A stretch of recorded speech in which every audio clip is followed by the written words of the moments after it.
Hello nieces, hello nephews, it's your Uncle Charles here and welcome back to my YouTube channel where we do unbiased price action analysis. What a pullback.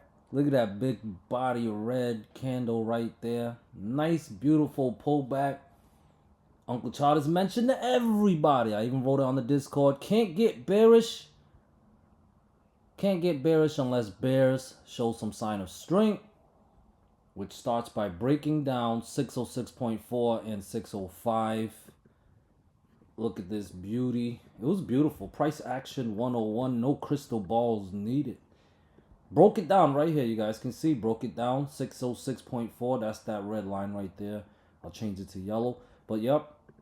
606.4. We broke it down on the 15-minute chart or the 30-minute chart. Never recaptured it. And later in the day, around 1:45 on the 15-minute candle, 1:45 15-minute candle, we back tested 606.4 as a resistance, which you see support turn into resistance, pushed it down further. It was a very, very nice trading day yesterday. You guys know we don't always get those nice trading days. So a lot of times the market likes to chop, but I'm grateful to see. We take what we can get. I'm grateful to see yesterday we had, at least in the intraday, we had a directional move, which was to the downside, broke down 606.4, hit 605, back tested 606.4 as a resistance, showed rejection. This is bearish price action, broke down 605, and it went down and hit 604. I had a 603.9 level because on the daily chart there's a gap there from December 3rd, but that 604 is a fib level. It's actually the 1.236 fib level. Okay, so we got the very nice breakdown. You guys can see, did I tell you guys anything about indicators or news, anything? No. All Uncle Charlie said was, here's the level and here's the setup. You want to use the 15-minute 30-minute chart lowest. You can go higher, of course, but you don't want to go lower than that because it's just too many fake outs on the lower time frame. Even 15-minute chart has fake outs, okay? So you don't want to go any lower than that. But either way, I try to keep it as simple as possible that even a fifth grader can understand it. You guys remember that show from back in the day? Are you smarter than a fifth grader? And that's how I try to, explain price action. It's just the power of simplicity. Less is more, and sometimes more is less, because you can get analysis paralysis. You're looking at 5, 20, 30 different things just to make one decision. I say keep it simple. Less is more. Anyways, so that's the sheep style trading principle. As far as sheep style goes, I cannot get more bearish unless we take out that gap fill level, which would also take out the fib level at 604. We take out that gap fill level around 603.9. Definitely could see more of a pullback. And honestly, a healthy pullback, guys. If I move all the volume indicator and all these lines I have, a healthy pullback would be back down to 600. It would still be overall bullish, but a healthy pullback to go back and retest this previous pivot high around 600. Cool the RSI is not overbought anymore, but it can cool down more. It has room to go down. We could break down 604. It would make sense to me to see 600 get retested at least as a support. Can it break down? Maybe. But at the very least, breaking out 603.9, 604 area, it should send us down to 600, and from there, it's an important pivot level, so we'll see what happens. If we break down 600, that would definitely be bearish. That would actually be a massive false breakout on the daily chart. Be a massive false breakout if we break down 600 again. But if we are to try to put in a higher low, 600 would definitely be a good area to turn resistance into a support to try to push for higher highs. Uncle can't see the future. But if we break down 604, that 603.9, that 600 definitely be a target. And below that, I would be bearish, okay? Now, to trust any bounce at all, because we just hit this fib level yesterday, We are trying to gap up a little bit to trust any bounce. Yesterday's breakdown must be invalidated. So we broke down 606.4. If you are a bull, you want to see 606.4 get recaptured. Recaptured, false breakdown setup, that will put 608 back in play. The market has been struggling to clear 608 on the daily chart. It's been a battle. So to try again, 606.4 must clear, must recapture to put 608 in play. And if 608 clears, 610, 611.5, and 613 would all be in play. Okay, so 606.4 is the equilibrium level. Below it, stay bearish. Breakdown of 604 would be bearish follow through. And if it gets recaptured, then yesterday's breakdown is invalidated. And if the bearish breakdown gets invalidated, bulls have a shot at new all-time highs. Triple Q had a beautiful breakdown of Triple Q as well, guys. Very simple. You know, this is for tier 2 members. I wrote right here 525 breakdown, put in 523.5 and 522 in play. That was the plan. If 525 holds and 527 clears, we would have longed.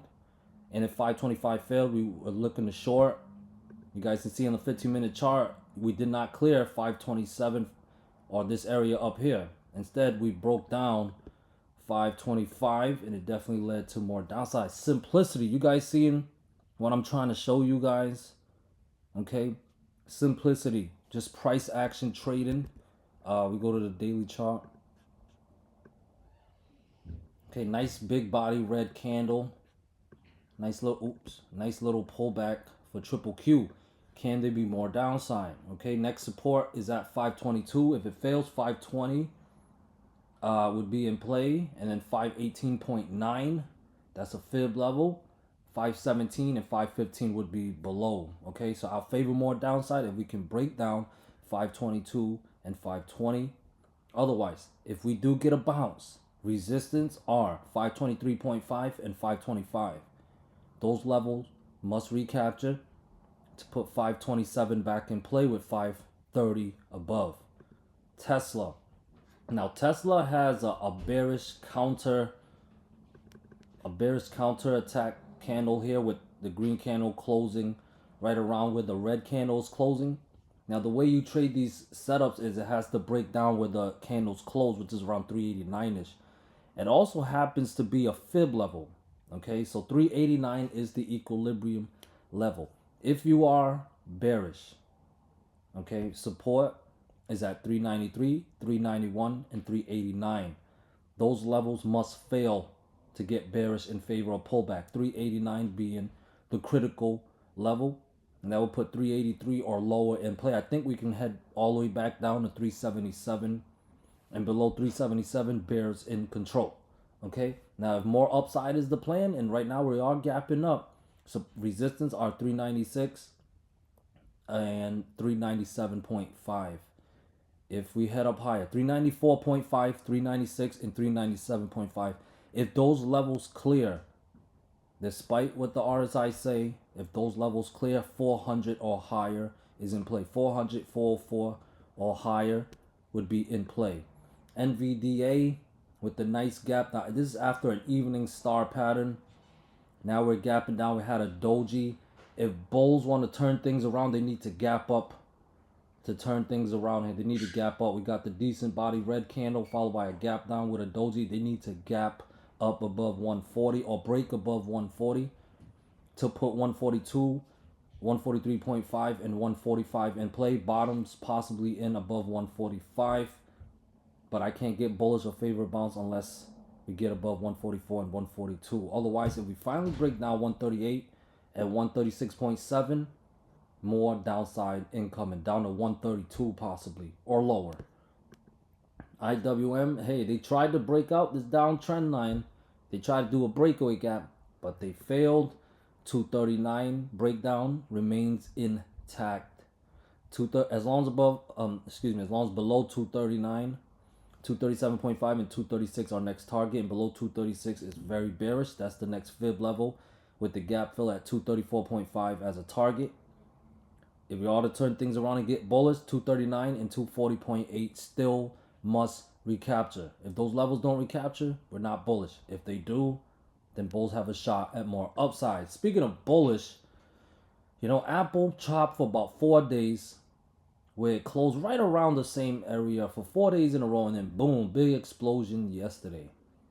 I mentioned you want to look to long above 244 if you're not already long, and it worked out pretty nice. Next resistance at 248.5, 250, and 251.5. Okay, those levels clear. Those are the target. 248.5 clear, 250, and 251.5 incoming. If we are to look to short, then 247, 245.5, and 244 all must fail to put lower targets in play.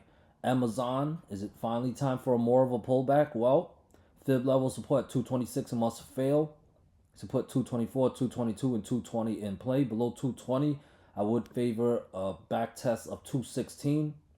And below 216, I would definitely be a lot more bearish. If above 226, the next resistance are 228 and 230. If they clear 232 or higher, incoming. Meta, nice pullback. However, it's gapping up. Okay, supports at 617, 619, 617, and 615.6. Those levels must fail again to put lower targets in play. 614, 612, 610, possibly all the way down to 608 and 606 would be targets. Resistant right now is at 622 and 623.5. If they clear, more upside is possible. 626.5, 630 would be targets. Microsoft still, trucking away to the upside. Resistant right now is at 446. If it clears, 448 and 449.5 are targets.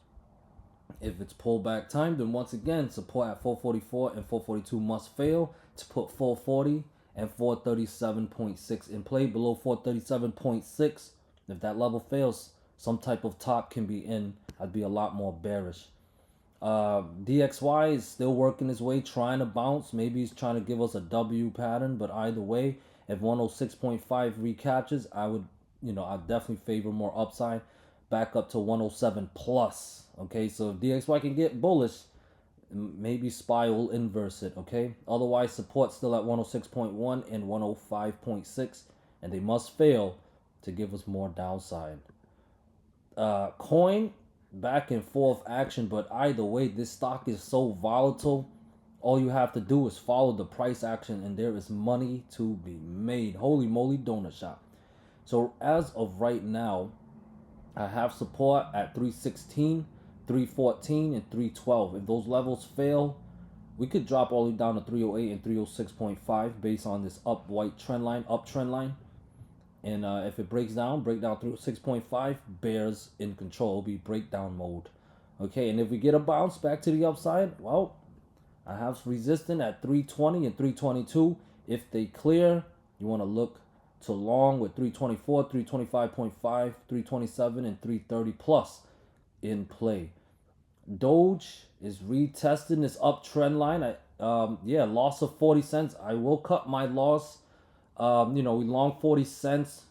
The power is scaling out, level to level. We took scale out around 44 cents, 46 cents, and a little bit at 48. But right now, looking like it might be breaking down. But it's not quite where you want to get bearish just yet because we're testing the support line. Okay, this could have been a stop loss hunt, if you will.